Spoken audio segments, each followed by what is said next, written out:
Hello, everybody. Welcome back to another episode of the Sesh. I am your host, RaveHeart. Here, as always, my best friend, my co-host, my partner in crime, Taylor Surreal. How's it going, buddy? Dude, it's awesome. It's awesome. We're, I've we're been hitting the back. beach We're a lot. back to talk to you about some more Formula in the home of Formula France, the French Croissant. GP. Like this is like Paul Ricard was like I guess the original circuit that the first Grand Prix was held on, like in 1909 or some shit. So they've been racing there for a long ass time.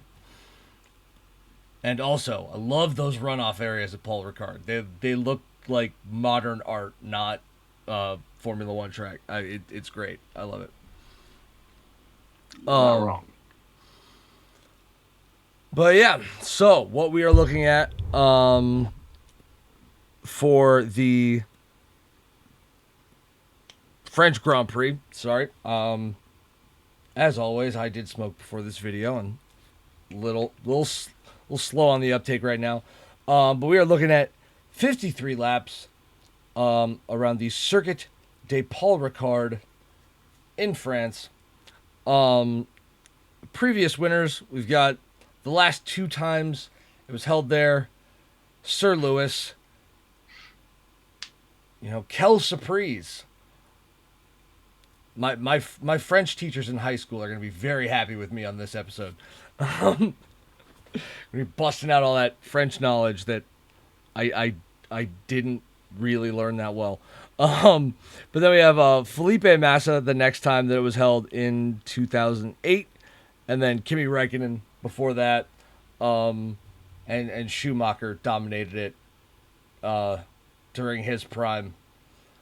Um, so we'll just skip over that. We got the fastest lap coming in with Seb Vettel at a 132.720. I'm waiting. I'm waiting for there to be one where it's like 101.420. I need that.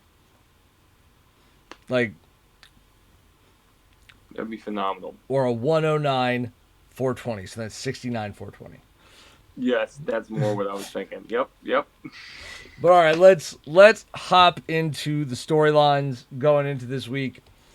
Um, so Williams, their team principal, has been let go. I guess as a part of the planned organizational restructuring, with Darlington Capital taking over the Williams F1 team. Like, do you think this is a good idea? Things are getting shaken up at Williams, I think, this year and the following. Like this, yeah, a whole lot of things are about to change, is what I think with Williams. Well, it's like they brought in the most of Volkswagen's uh, World Rally Championship winning team, and they're basically kind of the structure, not necessarily like the mechanics and all that stuff, because those they kept most of the Williams people on board. But I don't know. It kind of seems weird that their planned restructuring would have their team principal leave the team, like not even halfway through a season. Like, you know, Well, it's a bit sketchy, but it. I don't know. As a again, I have to take it back to my time as a Browns fan because it's like that. It's the only thing I know when it comes to like struggling like this. But because Williams have kind of been shit for a decade, and it might just be me, but it kind of feels like changing a team principal halfway through a season is I don't know, maybe not the best idea, but or maybe it is the best idea. Maybe this just it's just going. It's such a train wreck that they need to. perhaps. Well, I We'll guess have to. we'll find out. Um, but let's move on to the big one. That'd be the Red Bull and Mercedes drama intensifying. Um, we've come off of 2 street circuits where Mercedes have not fared well. And we're going back to a more traditional circuit. Obviously, one where Hamilton's won the last 2 races that were held there. You think Mercedes is going to come back with a vengeance? Or do you think Red Bull's got something planned? Red Bull's always got something planned. Yeah. And Mercedes is always coming with vengeance. So it's that German fury. Until qualifying, yeah, exactly. Until qualifying, it's up in the air.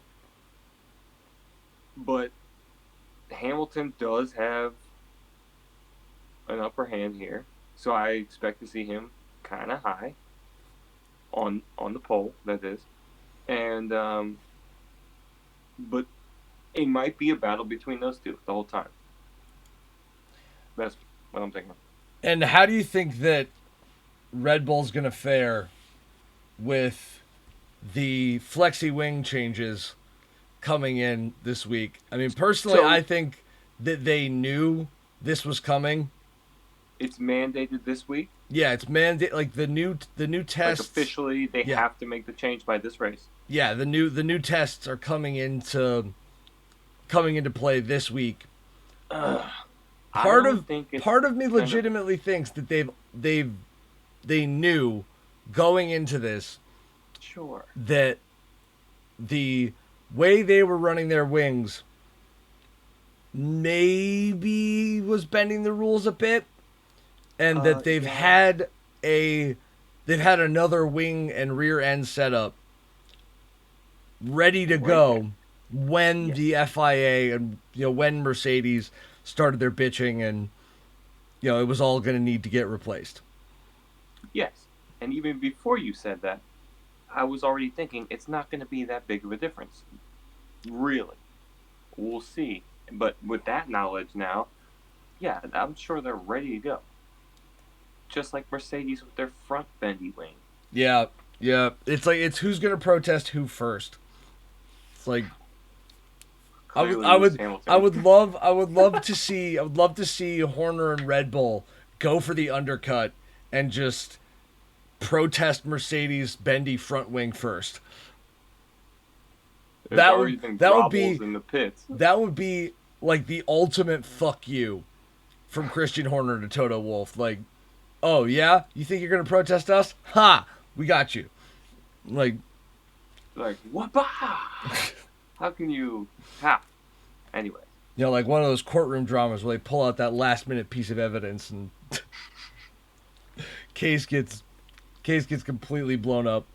But in the pews. Anyways.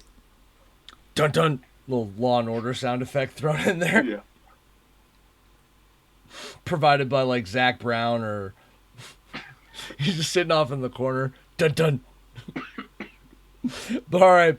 I guess this last one, this was just one for fun for me because, well, I've been toying with the Tifosi, picking them to win races the last couple weeks, and shit has not gone well.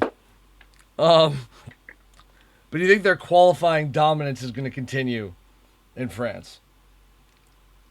Part of me kind of thinks it will. Like, they've clearly got a setup where they can be very quick over one lap. But, they struggle with race pace. I'm going to say no.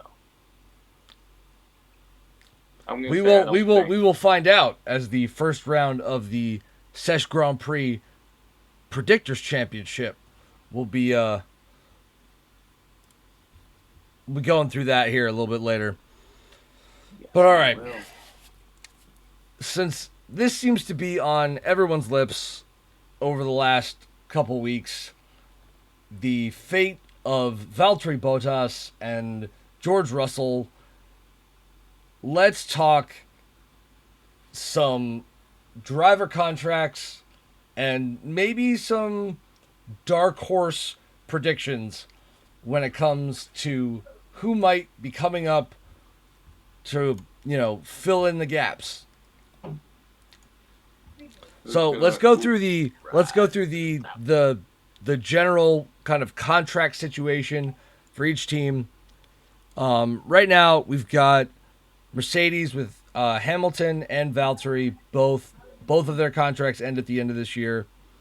Red Bull, Verstappen is locked down till 2023. Perez, it's a 1-year deal. McLaren,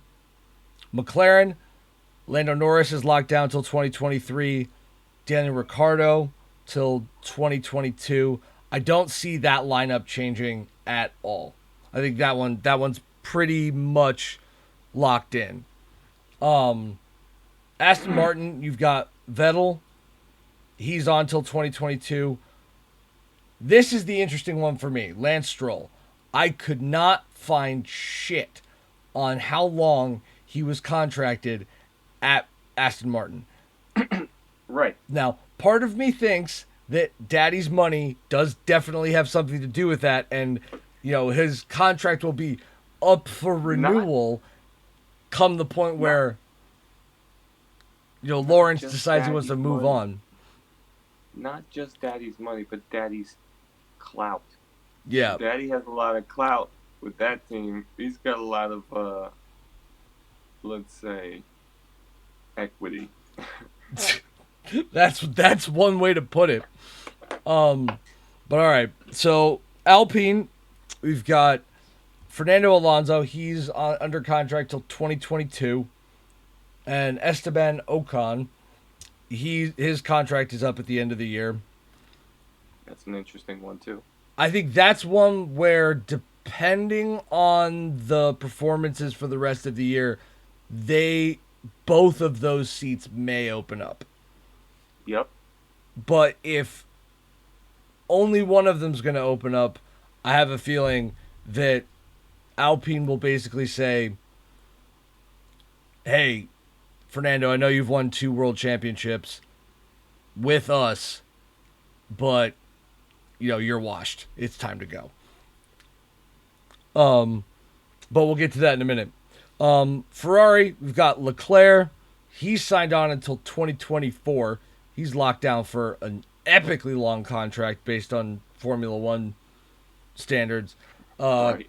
Carlos Sainz, he's locked in till 2022. AlphaTauri,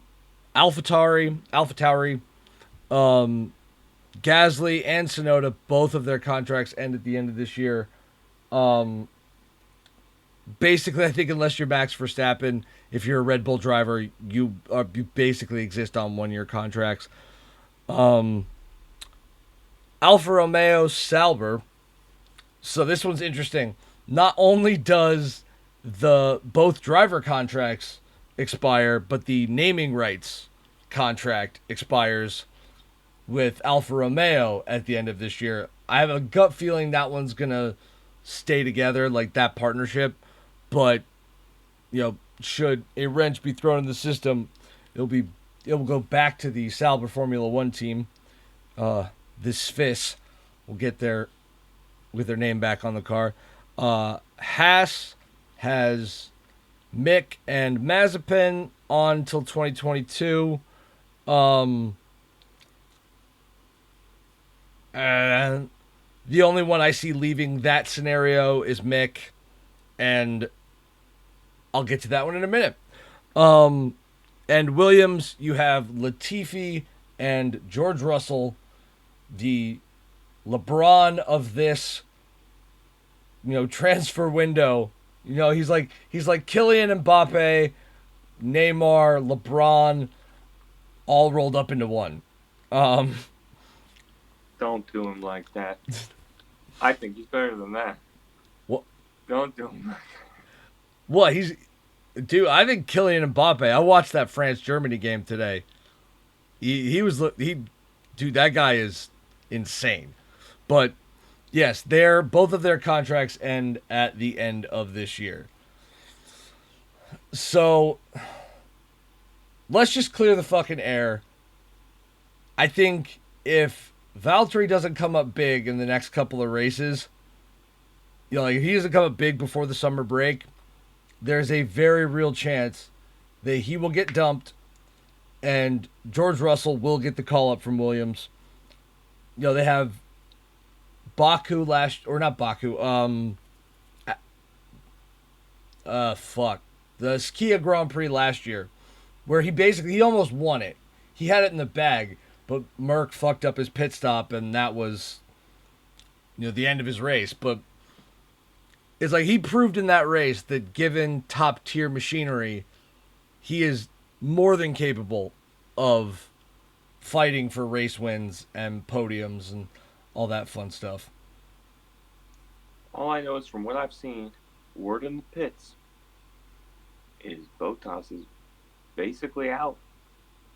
Yeah, there's other teams even already talking about how George Russell, if he's not pulled up to Mercedes second seat, what is everybody doing? That's literally the most logical move. My whole thing is like if Mercedes doesn't make that move, one, they're idiots. Two, I would not put it past Red Bull at all to say, hey, Sergio, I know you've come through with a race win and you're probably going to be an integral part of our, Constructors' Championship if we win it this year, but fuck off, we're taking George Russell. Like, if it doesn't happen. Yeah, if he doesn't get the call up, he will have offers from everybody. Yeah, Red Bull, everybody knows he's the hottest. Like, it's bizarre. Not really, but like. It's like, and I know that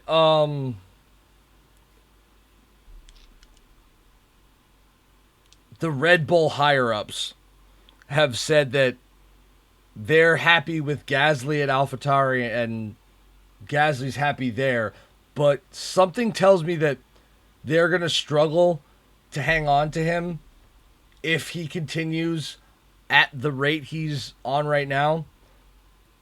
I think there's a definite possibility for, like I said, if Fernando Alonso doesn't improve at Alpine, I could see them going, okay, we have Esteban, Ocon, young French driver. He's been doing fairly well for them. It's like a French company, two French drivers. That just kind of, there's a poetry to that I think works very well. And I don't think that, Renault would be willing to pass that up. I mean, that's some camaraderie right there. I also think that even though he's signed to the Sauber Driver Academy, F2 driver Théo Pourchaire, another Frenchman, I think he is another one. This guy is another one that has a shot at it. I like this guy a lot. I've been waiting to talk about this guy, but I digress. Yeah, I think Ferrari is like, I don't see them making a move until next year.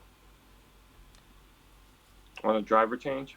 Yeah, like Leclerc's locked in. They're not getting rid of him. He's their franchise guy. There's no ifs, ands, or buts about it. You don't sign somebody to a 5-year contract in F1 unless you're dead fucking set on keeping them around. Like Carlos Sainz, it's like unless he like dramatically drops off, which I don't really see happening. I mean, he's doing all right. Yep. If he does, and for whatever reason Ferrari decide they want to give him the boot, is a year enough time for Mick to warrant a Ferrari Formula One seat? I don't know. I mean, having a Schumacher back at Ferrari, that would be a that would be something that the Scuderia, I have a feeling, would like very much. Yeah. I mean, Lord knows he'd probably like that a lot.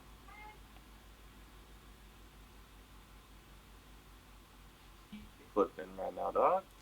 Do a kickflip. I saw like a little flicker earlier. And I was like, I think it's gonna do it. I think it's because of the heat. Sorry. For those who are unaware, Taylor lives in LA, and well, it's just a giant fucking sweatbox out there. So Specifically the valley, and yeah, it was about a steady 107, 109 today. Anyways, let's go. oh god, that sounds awful. All right. Um. So yeah, I think Sonoda stays at AlphaTauri next year. We'll move on from Ferrari, move on to AlphaTauri. Yeah, I think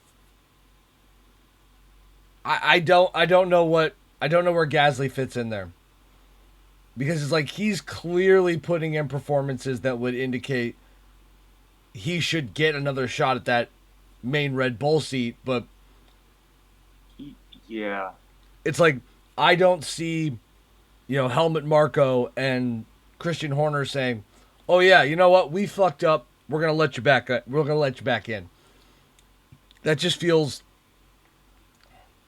That doesn't feel right. They don't seem like the kind of guys to admit that they were wrong. that's a tough one right there for sure.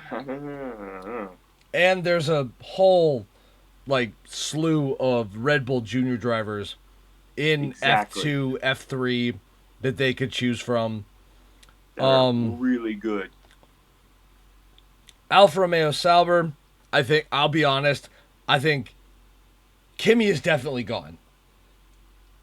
Maybe forever. He's what? He's in his 40s now? It's just like and he's just doing it because he enjoys it. I don't think I think he recognizes he's not fighting for wins, he's not fighting for podiums, he's barely even fighting for points.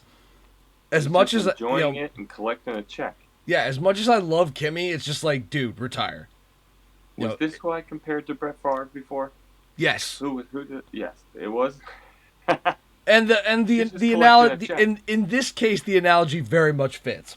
Like he is, this is like Brett Favre with who did he go to after the Vikings? Like, I can't even remember. yeah, I but know He it's just kept throwing and just collecting paychecks. It was great because people were like, "Oh my God, it's Brett Favre," but like he probably he did wasn't time really like he doing probably much. did like a stint in the CFL at one point, but like. Yeah, like Kimi needs to go regardless. I think Giovinazzi, I can go either or on him. I think he's getting better. He's definitely been the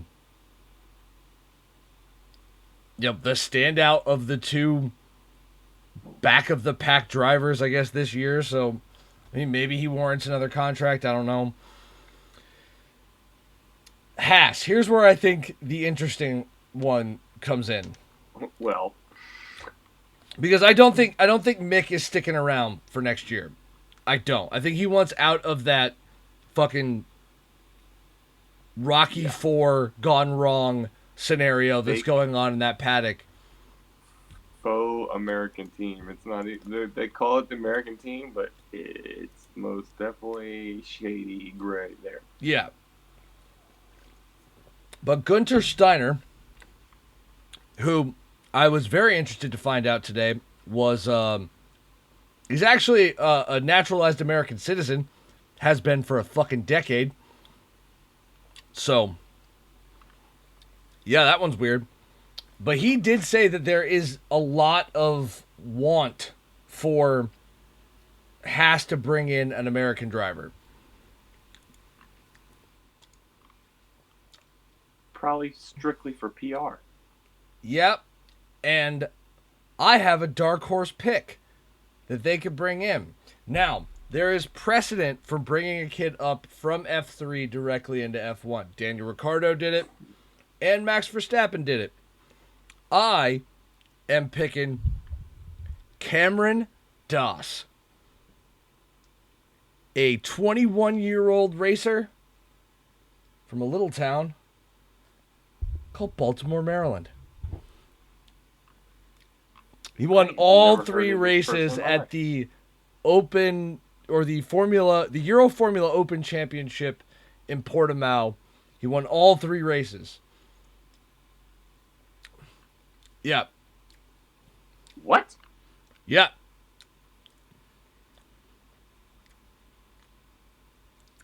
Yeah, I went deep for this one. I went deep. Where? Pulling out the How? Who? Yeah. Yeah, Cameron Doss. That's who I'm picking for that one of those Haas seats if they decide to go American. I think their relationship with Ferrari would probably mean that one of the Ferrari junior drivers in F2 probably would get it before him, but I don't know. I'd love to see another, American driver in F1 and Yeah. love to see what stupid crab design that kid has on his helmet because he's from Baltimore. The Baltimore me is like, where in Baltimore? All right, and then Williams.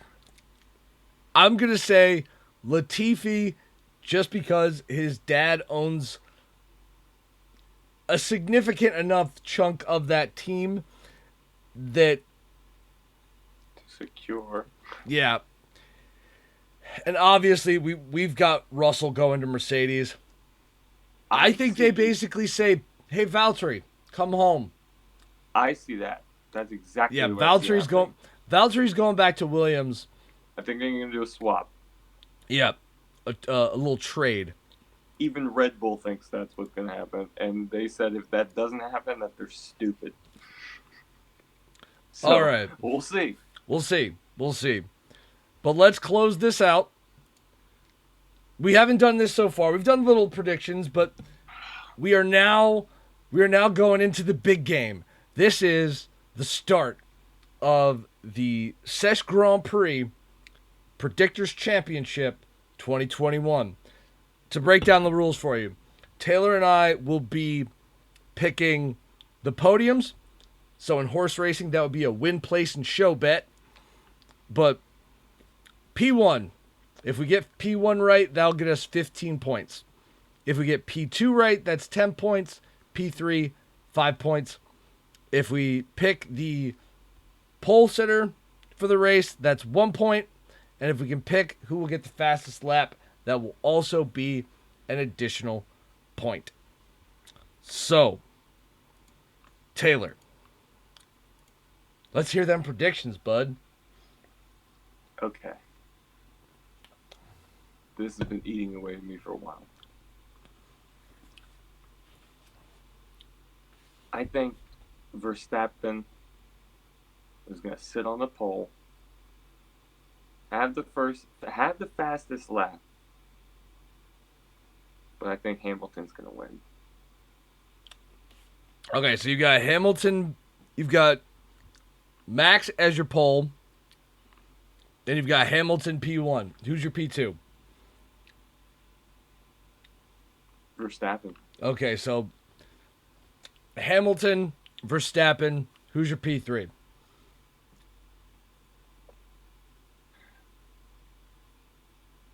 I see the guy coming up from McLaren, possibly.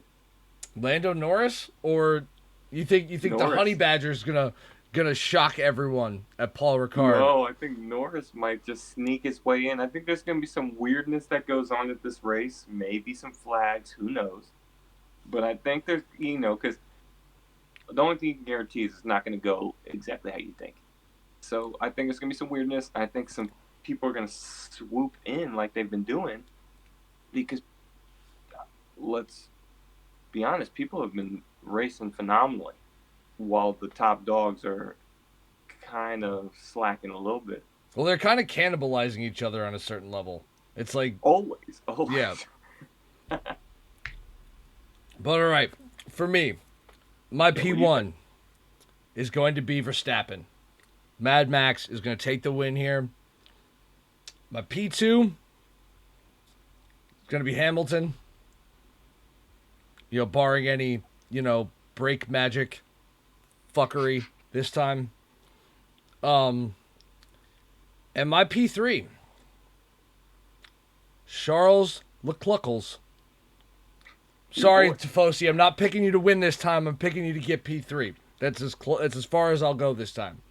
I think your pole sitter is probably going to be Max Verstappen, and your fastest lap will be going to Valtteri Bottas, the man with the most fun name to say in Formula One. Yes, I think Valtteri. I think Valtteri is probably going to be in that P4, P3 range. He's going to lose out to Charles. It's going to be in that stage of the race where, all right, let's pit Valtteri. Let's get him on some soft tires. Let's lay down that fastest lap. Let's let the flying Finn go at it. That would be great to see. With all this talk of Bottas is out, all this, that would be great to see. It just flex on everybody. It's like, yeah, he's basically there to either... He's basically going to be there just to fuck with Checo. It's like that's your only job, is to let Max and Lewis fight it out at the front, but you keep, if assuming he beats Checo in qualifying, which I think he will. I think he's going to have a bounce back week. I don't think he's going to put it like on the first two rows, but we'll see. But yeah, I think, yeah, I'm sticking with it. I can't wait. We shall see. I will put up I'll do an official points table, get some team logos in there for whatever it's worth, and go from there. But those are our round one of the Sesh GP Predictors Championship.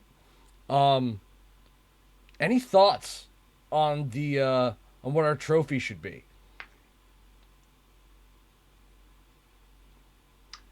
No, this is catching me off guard here. Maybe I've got some ideas. Maybe a golden ashtray or something of that sort. Ooh, that would be dope. Dude, I was really thinking like one of those WWE Championship belts. Oh, that too. Phenomenal idea. Ooh, what about a WWE like championship belt, but with a golden ashtray laid in the middle of it? The whole belt is an ashtray. That's gold. Now we're getting out of control here. Yeah, we are getting out of control, but it's that's what we're here for, right? Hey. All right, everybody. That is going to do it for this episode. Thanks for watching. Remember to click all the buttons and the subscribing and the bells and the whatnot. Spam your grandma.